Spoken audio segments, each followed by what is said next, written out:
saya diajar mengaji, ya, istilahnya itu ikro, tapi kita nggak ngerti maknanya, kita nggak ngerti apa yang kita ucapkan. Jadi saya mau dorong handle pintu itu supaya kita bisa keluar, itu tiba-tiba tuh bom meledak di hadapan saya. Jadi saya di dalam kaca, bom itu meledak di luar.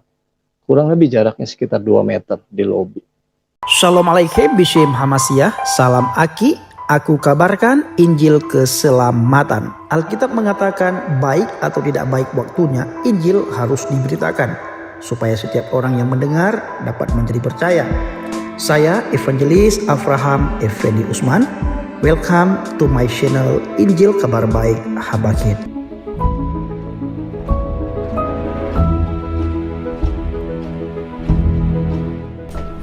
Mari kita melihat cuplikan video ini. Nama saya Iran, papa saya yang memberikan nama itu. Jadi saya di layar saya kasih Iran bin Muhammad Idris, karena memang papa saya ketika dia menjadi seorang Muslim, dia mengubah namanya menjadi Muhammad Idris. Nah, saya dilahirkan di Lampung 25 Mei 1970. Karena lingkungan, ya, kami hidup di lingkungan yang memang mayoritas Muslim. Kemudian bapak saya yang saya tahu dia adalah seorang Muslim. Saya nggak tahu alasan kenapa dia menjadi Muslim. Kemudian saya disekolahkan di sekolah negeri yang pada zaman saya tidak ada pilihan untuk pelajaran agama. Jadi ya saya mengikuti pelajaran agama Islam. Jadi mau tidak mau saya dari kecil memang sudah dikondisikan seperti itu. Kemudian itu yang membentuk saya, gitu. Nah, di dalam perjalanan hidup saya itu,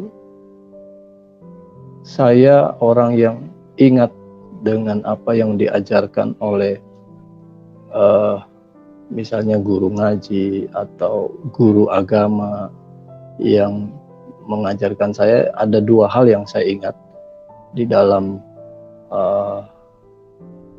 masa itu, bahwa ada dua dalil, namanya dalil akli dan dalil nakli.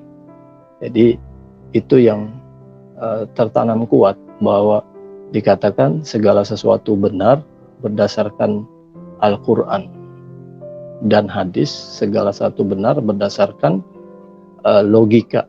Jadi kita diajarkan untuk juga menggunakan pikiran kita, nalar kita, logika kita untuk menimbang apakah ini benar atau ini tidak benar. Nah, itu yang menjadi dasar dalam perjalanan saya waktu saya dididik di dalam agama Islam. Saya diajar mengaji, ya, istilahnya itu ikro, tapi kita nggak ngerti maknanya, kita nggak ngerti apa yang kita ucapkan. Nah, itu mendorong saya untuk mencari terjemah Al-Quran. Jadi saya baca terjemahnya untuk saya mengerti apa yang saya baca, seperti itu. Dan memang saya orang yang ada rasa penasaran seperti itu. Jadi saya membaca. Nah, dalam perjalanan itu saya juga membandingkan, begitu. Karena saya punya teman-teman juga di dalam pertemanan itu, ada yang orang Nasrani, ya, orang Kristen, gitu. Saya juga mempelajari itu.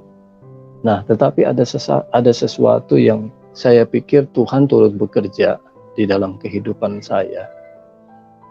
Sekalipun ayah saya, papa saya seorang Muslim, Tetapi entah bagaimana rumah kami di Lampung itu diizinkan oleh ayah saya untuk diadakan kebaktian sekolah minggu dari salah satu sinode gereja.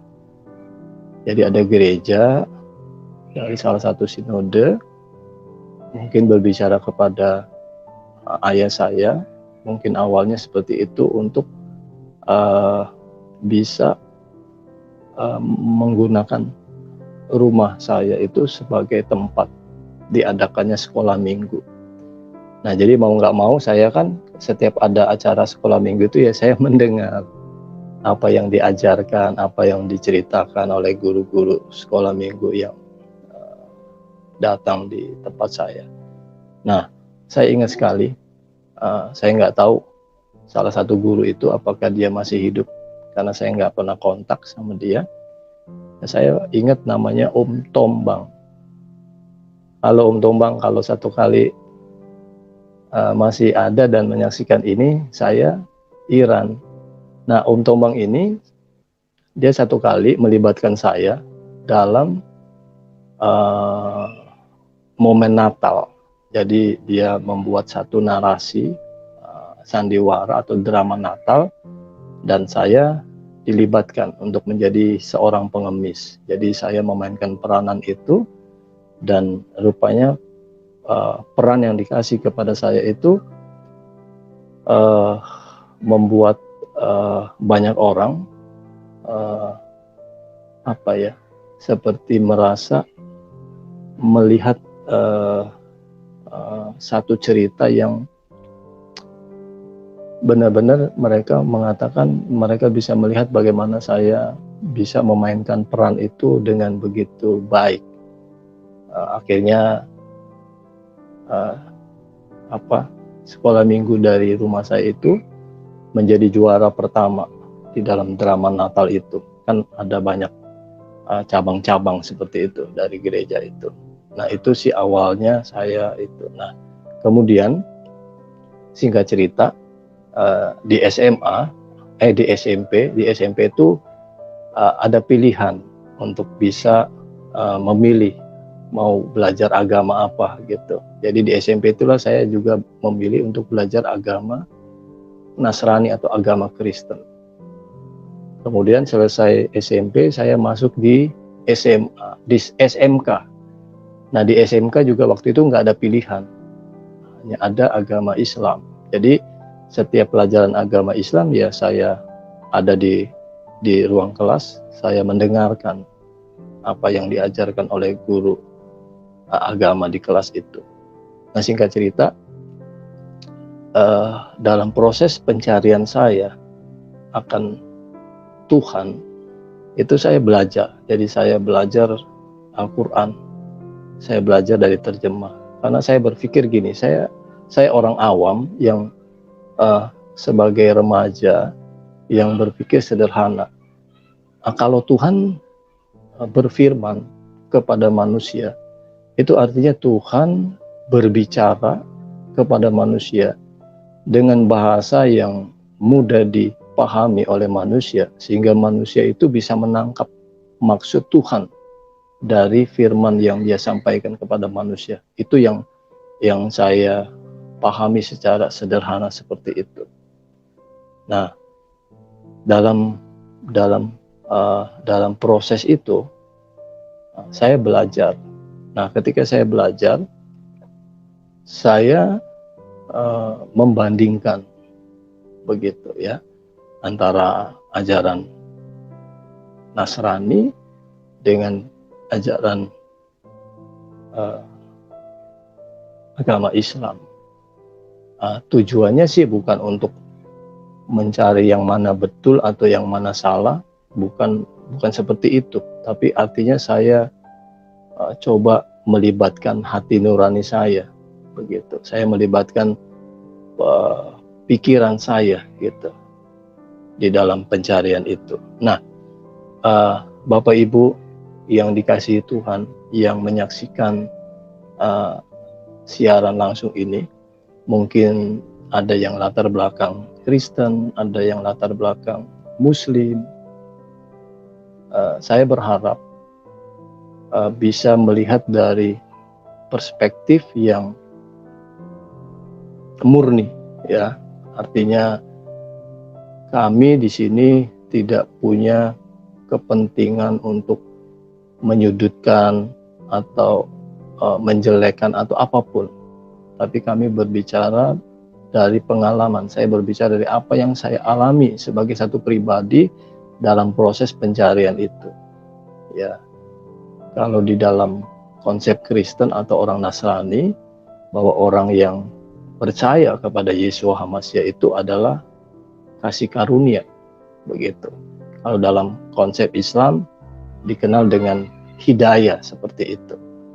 Nah, dalam perjalanan itu, jujur, ketika saya membaca Alkitab, ya, itu saya bisa dengan mudah gitu ya, bisa mengikuti kejadiannya gitu. Misalnya kalau kita baca di Kejadian, di Perjanjian Lama gitu kan, penciptaan langit dan bumi dengan berbagai proses seperti itu lebih mudah untuk diikuti.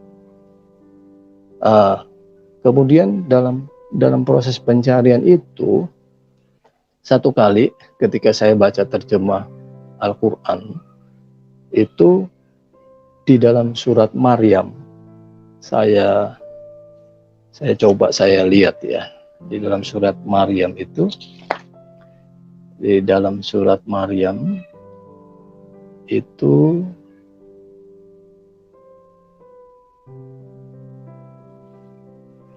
sebentar ya, atau begini, di dalam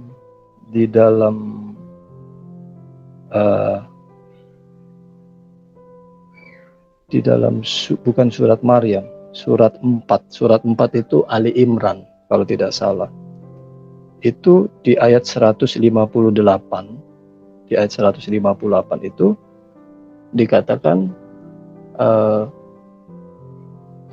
yang disalib itu bukan Isa, tapi orang yang diserupakan dengan Isa. Dan Isa itu dikatakan diangkat, gitu, diangkat ke surga. Itu pemahaman saya. Jadi dalam pemahaman saya waktu itu Isa ada di surga. Kemudian dalam konteks dalam beberapa ayat Al-Quran yang lain dikatakan surga itu tahtanya Allah, seperti itu. Nah, itu yang akhirnya saya berpikir gitu. Kan dalam rukun iman itu, di rukun yang pertama dikatakan percaya kepada Allah yang tauhid, ya. Jadi Allah yang esa, Allah yang satu. Dan dalam Islam itu dikatakan dosa yang paling besar itu adalah dosa mempersekutukan Allah dengan makhluknya. Jadi tidak bisa dipersekutukan atau tidak ada yang sebanding dengan Allah. Nah, itu konsep yang saya diajari oleh guru agama saya. Nah, kemudian saya berpikir kalau Isa ada di sisi Allah atau ada di surga, kemudian Allah ada di surga, Isa ada di surga, kemudian pikiran saya itu bertanya, jadi di surga ini ada berapa? Ada berapa pribadi? Karena saya diajari bahwa dasar dari keislaman itu adalah ketauhidan. Jadi Tuhan yang esa, Tuhan yang satu, tidak ada yang dua gitu. Nah, ini yang akhirnya membuat saya berpikir gitu. Dan ketika saya mencari jawab ini dua pribadi atau satu pribadi? Kalau dua pribadi berarti bukan keesaan. Kalau satu pribadi, nah ini kan jadi satu pergumulan saya. Kemudian satu kali saya baca di dalam surah Az-Zukhruf terjemahnya ya, ayat 61. Di situ dikatakan Isa memberi pengetahuan tentang hari kiamat di dalam Az-Zukhruf ayat 61. Kemudian di surat 7 ayat 187 dikatakan juga pengetahuan hari kiamat itu hanya ada pada sisi Allah. Jadi waktu itu Allah tahu hari kiamat, terus Isa tahu hari kiamat. Seperti itu. Jadi pikiran saya berpikir, tiba-tiba ada pikiran yang tercetus gitu. Ini dua pribadi atau ini satu pribadi, seperti itu. Nah, dalam perjalanan itu akhirnya saya memutuskan gitu untuk menerima Yesus sebagai Tuhan dan Juru Selamat saya. Jadi sebelum saya mengenal namanya adalah Yeshua HaMashiach, jadi saya cerita dulu sebelum saya kenal, karena saya punya hanya Alkitab terjemahan baru, dan di Alkitab terjemahan baru bahasa Indonesia itu ya cuma ditulis Yesus Kristus gitu. Jadi saya menerima Dia. Nah, dalam perjalanan saya itu memang ada up and down, ada dalam proses pencarian. Saya beberapa kali juga bertemu dengan orang-orang yang berusaha untuk meyakinkan saya dengan iman Islamnya. Ya, berkali-kali juga saya mengalami perdebatan atau dialog seperti itu. Nah, saya potong sedikit. Setelah saya lulus SMK tahun 90, saya ke Jakarta. Saya kuliah, kemudian saya menikah, begitu. Nah, saya tinggal di Jakarta sebagai seorang wirausaha. Ada satu kejadian yang luar biasa. Ya, kalau tadi di dalam judulnya dikatakan saya korban ledakan bom Atrium Plaza yang terjadi kurang lebih itu sekitar bulan Juli 2001. Nah, singkat cerita, setelah sekian lama saya sebagai seorang wirausaha, kemudian saya memutuskan untuk memberi diri melayani Tuhan. Saya tergabung di satu gereja, kemudian satu kali saya berencana untuk pindah ke Malang. Saya memutuskan untuk hidup di kota yang baru. Saya mau sekolah teologi di sana, memperdalam, mempersiapkan diri saya untuk bisa punya pengetahuan yang bisa mendasari saya di dalam pelayanan seperti itu. Nah, satu kali saya berniat menjual mobil saya waktu itu. Nah, singkat cerita, hari itu mobil saya belum terjual. Kemudian ketika selesai saya bekerja, saya dalam perjalanan mau ke rumah kakak saya. Nah, dalam perjalanan itu dari Gedung Kenanga, saya ke Kali Baru Timur. Nah, dalam perjalanan itu tiba-tiba saya diliputi hadirat Tuhan. Kemudian saya merasa seperti ada bom yang mau meledak di mobil saya. Jadi saya berdoa dengan begitu sungguh-sungguh, karena perasaan itu seperti nyata gitu. Saya merasa seperti ada bom yang mau meledak. Saya berdoa dengan sungguh-sungguh. Saya memohon kepada Tuhan supaya bom itu tidak meledak seperti itu. Nah, ketika saya sampai di rumah kakak saya, mobilnya itu saya taruh di luar rumah. Jadi saya parkir di depan di pinggir jalan. Saya berpikir nanti malam saya mau cari di mana bom itu, begitu. Jadi saya ke rumah kakak saya, selesai saya mandi semua, kemudian saya dengan istri, dengan kedua anak saya dengan kakak saya satu, kemudian saya mengantar keponakan saya yang punya keperluan untuk kursus, jadi untuk kursus bahasa Inggris di Batu Tulis atau Batu Ceper, saya lupa. Nah, setelah saya antar keponakan saya mampir ke gereja, ke Gedung Kenanga untuk minta didoakan karena saya mau pindah ke Malang. Nah, selesai acara itu, istri saya mengajak saya untuk ke Plaza Atrium. Nah, dia ada keperluan untuk membeli sepatu anak saya. Jadi kami menyeberang dari Gedung Kenanga ke Plaza Atrium. Kami melewati lobi yang nanti di mana bom itu meledak di depan lobi. Nah, saya antar istri saya, kami sama-sama setelah kami melakukan pembelian, kemudian waktu pulang itu tiba-tiba tuh kayak Tuhan membuat saya agak melingkar sedikit gitu. Jadi nggak langsung ke lobi, tapi saya agak mutar sedikit gitu. Saya agak mutar. Nah, tiba-tiba ketika saya sampai di lobi, ketika saya pegang handle pintu, jadi saya mau dorong handle pintu itu supaya kita bisa keluar, itu tiba-tiba tuh bom meledak di hadapan saya. Jadi saya di dalam kaca, bom itu meledak di luar. Kurang lebih jaraknya sekitar 2 meter di lobi. Jadi saya bisa merasakan hembusan angin yang begitu kencang di celah pintu kaca itu. Kemudian saya bisa melihat asap hitam. Kemudian ada suara yang seperti ada paku-paku yang menghantam kaca. Dan yang luar biasa adalah kaca yang di depan saya itu tidak ada yang pecah. Kemudian radius kalau dari lobi itu ke Pizza Hut itu mungkin lebih dari 5 meter ya, mungkin ada 10 meter. Nah, itu tembok Pizza Hut itu sempat hancur. Kemudian ada beberapa mobil juga itu sempat rusak juga, kap motornya rusak dan segala macam.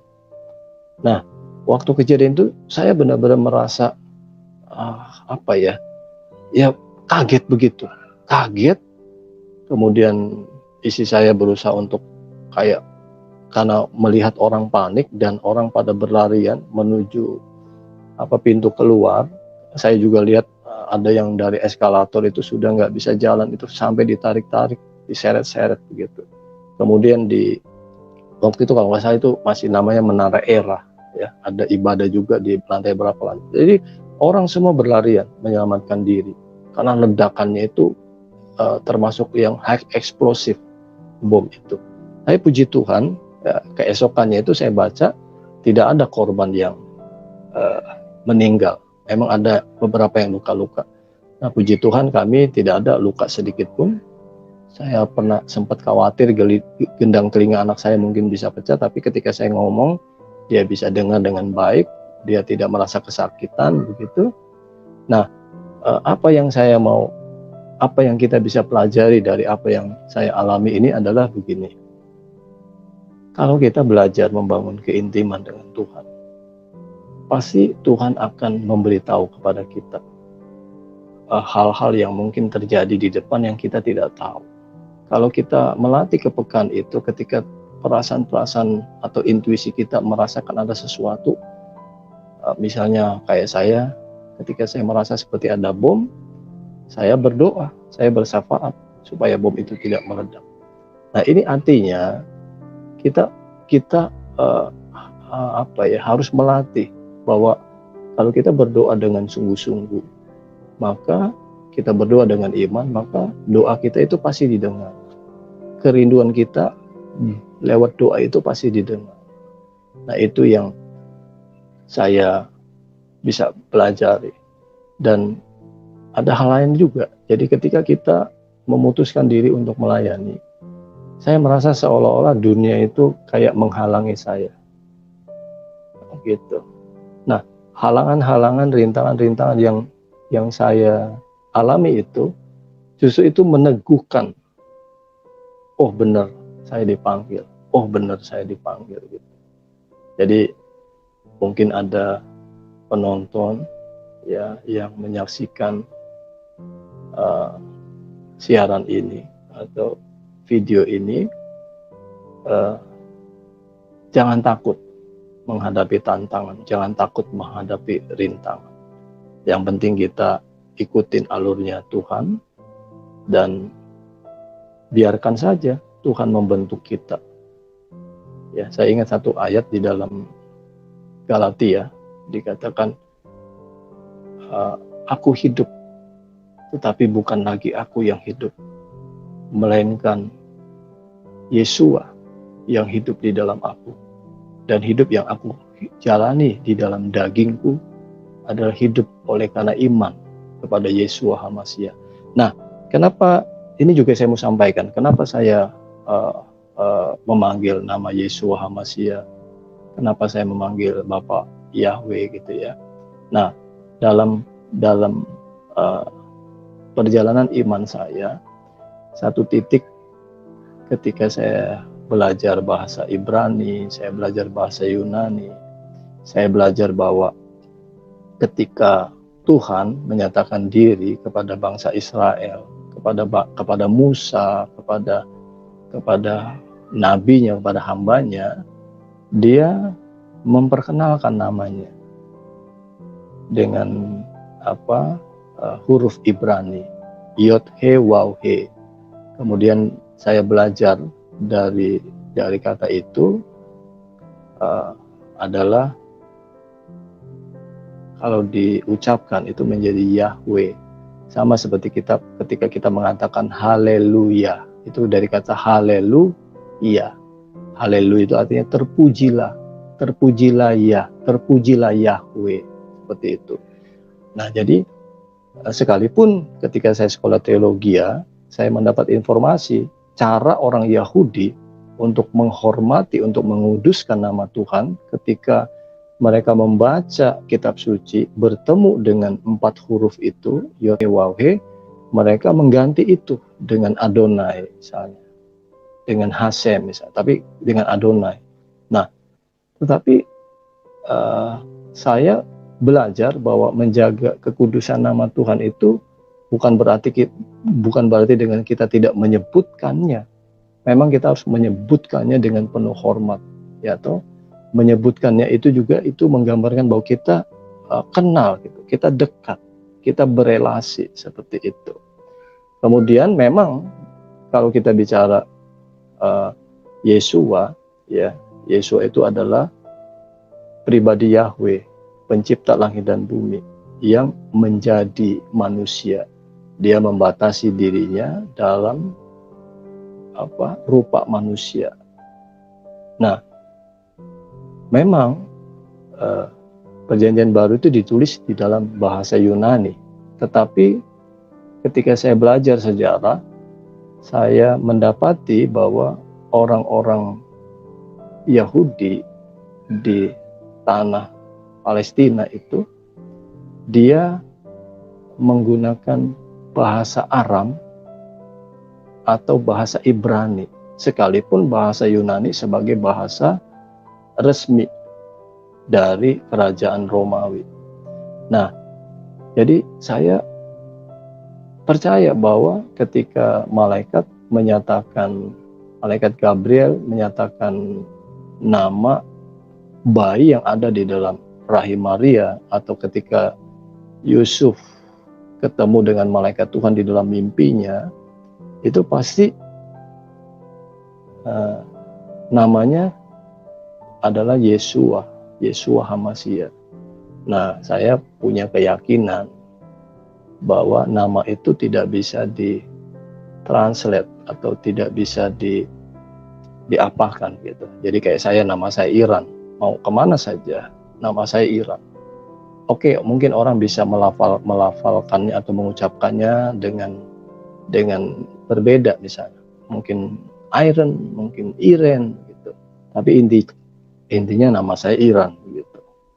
Seperti itu. Nah, keyakinan itulah yang akhirnya membuat saya untuk memakai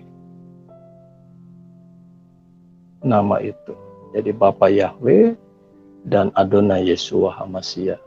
Seperti itu. Nah, bagaimana kalau kita berbeda? Misalnya ya artinya begini. Saya menghargai setiap orang ya di dalam perjalanan imannya, dalam pengalaman imannya. Ayo kita sama-sama belajar untuk saling menghormati. Ketika ada perbedaan, kita tidak mengerucut mana yang benar, mana yang salah. Karena Tuhan juga ajarkan kita untuk tidak menghakimi siapa kita begitu. Tapi tolong juga hargai apa yang menjadi pilihan saya. Begitu juga saya menghargai pilihan Bapak Ibu yang Tuhan kasihi. Jadi seperti itu. Karena saya berpikir sederhana. Misalnya begini, kita memanggil nama Bapa Yahweh, kita memanggil nama Yeshua HaMashiach, tetapi dalam praktek kehidupan kita misalnya, kita masih hidup jauh dari apa yang Dia ajarkan. Kita hidup jauh dari apa yang Dia perintahkan. Ya sebenarnya nggak ada arti juga, hanya memanggil nama. Begitu. Tapi akan lebih ideal ketika kita tahu nama yang diucapkan oleh Tuhan sendiri, nama yang dikonfirmasi oleh malaikat sendiri, kemudian kita ucapkan itu sesuai dengan nama yang Dia beritahu, ditambah dengan kita sungguh-sungguh melakukan dalam hidup kita sehari-hari, menerapkan nilai-nilainya, ajaran-ajarannya. Itu luar biasa sekali kalau kita bisa melakukan seperti itu. Nah, dalam proses perjalanan iman saya, dalam proses perjalanan itu, saya seringkali ketemu dengan orang-orang ya, yang berusaha mungkin dalam tanda kutip mungkin mau mengislamkan saya. Jadi akhirnya terjadi debat, terjadi dialog begitu ya.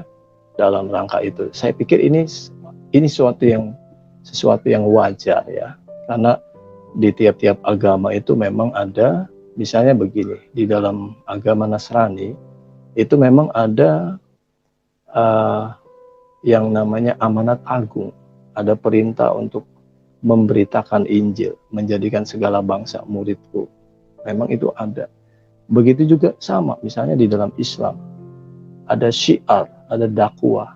Nah, saya pikir ini sesuatu yang masih ada di dalam koridornya, begitu.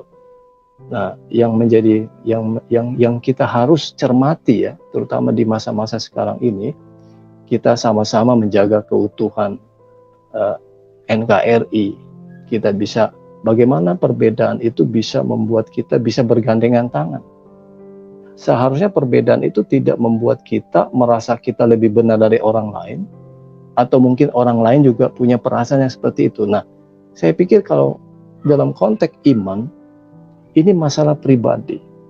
Tetapi perbedaan itu seharusnya tidak menghalangi kita untuk bisa bekerja sama, untuk bisa saling menghormati, untuk bisa menunjukkan kasih dalam perbuatan tanpa melihat latar belakang, tanpa melihat apa sih agamanya, seperti itu. Nah, itu yang saya coba hidupi dalam hidup saya. Begitu. Bapak Ibu yang dikasihi Tuhan. Nah, di dalam proses perjalanan itu, karena saya banyak didebat, jujur aja, banyak didebat. Alkitab saya banyak dipertanyakan. Ada hal-hal yang saya tadinya tidak mengerti, ya. Tapi saya melihat itu secara positif. Itu membuat saya akhirnya belajar lagi. Saya belajar lagi. Saya tanya lagi sama Tuhan. Saya tanya lagi, begitu. Dan akhirnya saya memutuskan sungguh-sungguh percaya bahwa Yeshua HaMashiach adalah Tuhan dan Juru Selamat. Nah, saya ringkas aja. Kalau mungkin ada Bapak Ibu ya, mungkin yang bertanya kepada saya misalnya, ada pemirsa yang bertanya, apa yang menjadi dasar, apa yang menjadi alasan saya mempercayai bahwa Yeshua HaMashiach itu bukan sekedar utusan, tapi dia adalah firman Yahweh sendiri. Ya, firman Yahweh, bahkan Yahweh sendiri. Karena firman Yahweh dan Yahweh itu tidak terpisah. Seperti itu. Alasan pertama adalah begini. Dari semua manusia, itu dilahirkan secara natural. Jadi dari hubungan orang dewasa ya, suami istri yang melakukan hubungan badan, kemudian terjadi pembuahan. Semua manusia seperti itu. Memang Adam dan Hawa itu tidak melewati proses seperti itu, tidak melewati proses reproduksi. Mereka dibuat dari tanah, kemudian dihembuskan nafas, mereka menjadi makhluk yang hidup.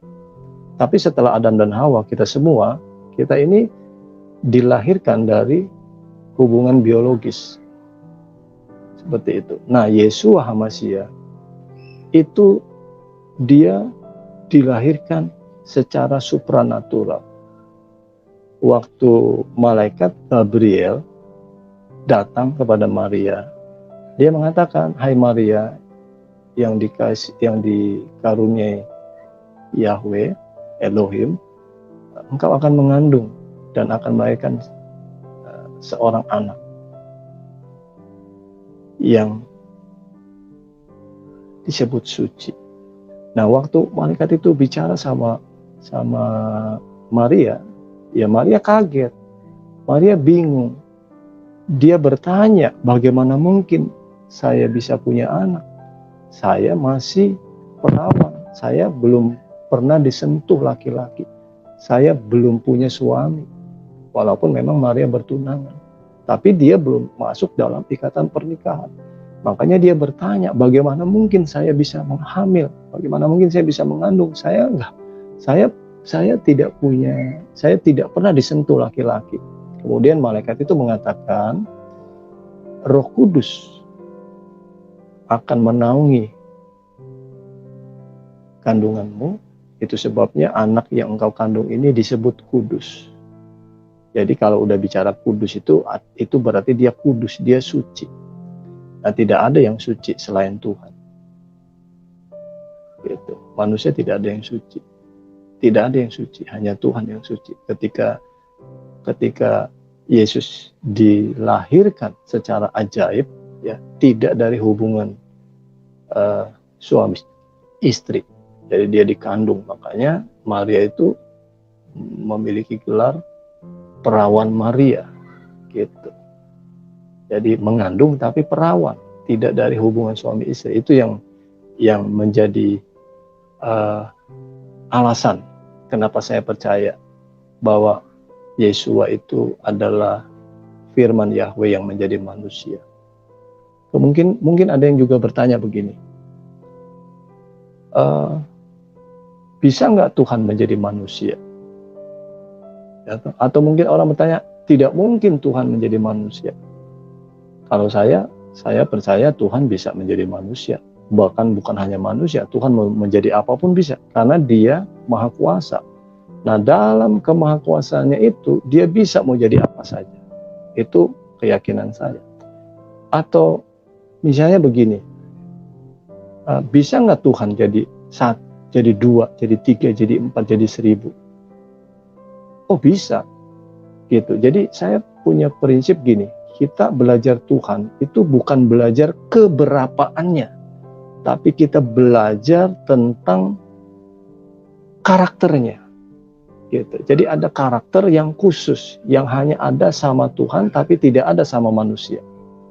Karena dia Tuhan, karena dia Yahweh. Gitu. Jadi Yahweh atau pencipta itu dia punya karakter yang tidak ada pada siapapun, hanya ada pada dia. Misalnya, Yahweh itu hidup, ya toh? Yahweh itu kekal. Nah, Yesus sudah membuktikan pada hari yang ketiga, ya, dia waktu dia disalib, kemudian dia dikubur, pada hari yang ketiga dia bangkit. Nah, kebangkitannya itu membuktikan bahwa dia hidup. Seperti itu.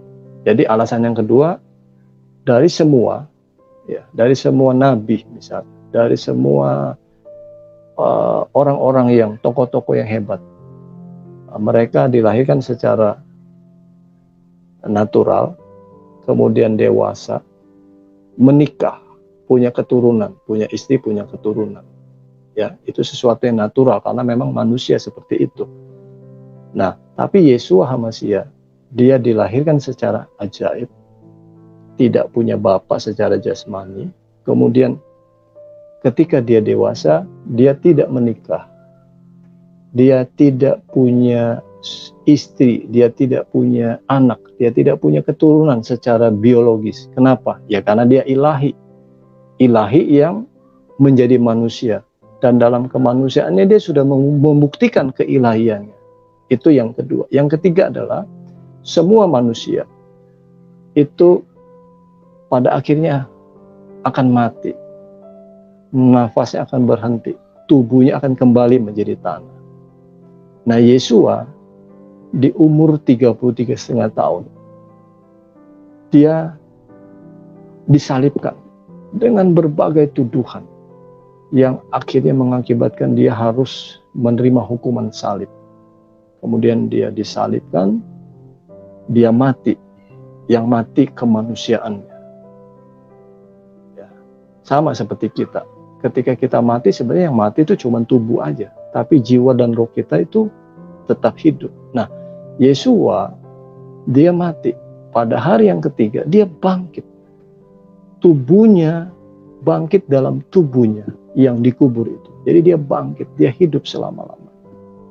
Nah, ini yang membuat saya memutuskan untuk menjadi percaya kepada Yeshua HaMashiach, bahwa dia adalah ilahi. Dia sudah ada sebelum segala sesuatu ada. Bahkan dia yang menciptakan segala sesuatu. Dia yang menopang segala sesuatu. Seperti itu. Nah, saya mendorong Bapak Ibu, siapapun, apapun agama kita, jangan mudah, ya, jangan mudah kita menerima sesuatu. Kita harus nalar juga. Kita harus renungkan juga. Jangan sampai kita disesatkan. Jangan sampai kita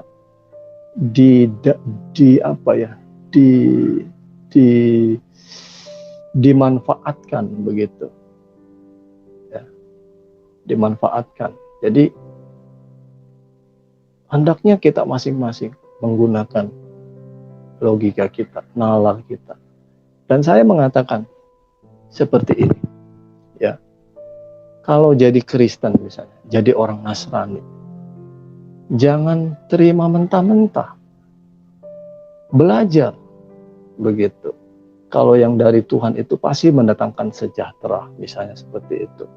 Kalau yang dari Tuhan itu pasti mengubah manusia kita dari dalam, batin kita diubah, karakter kita diubah. Pola pikir kita, cara kita itu diubah. Seperti itu. Jadi saya dari tempat ini, ayo kita sama-sama berubah dari hari ke hari, ya, untuk menjadi serupa dengan Yeshua HaMashiach. Itu saja mungkin yang saya bisa bagikan.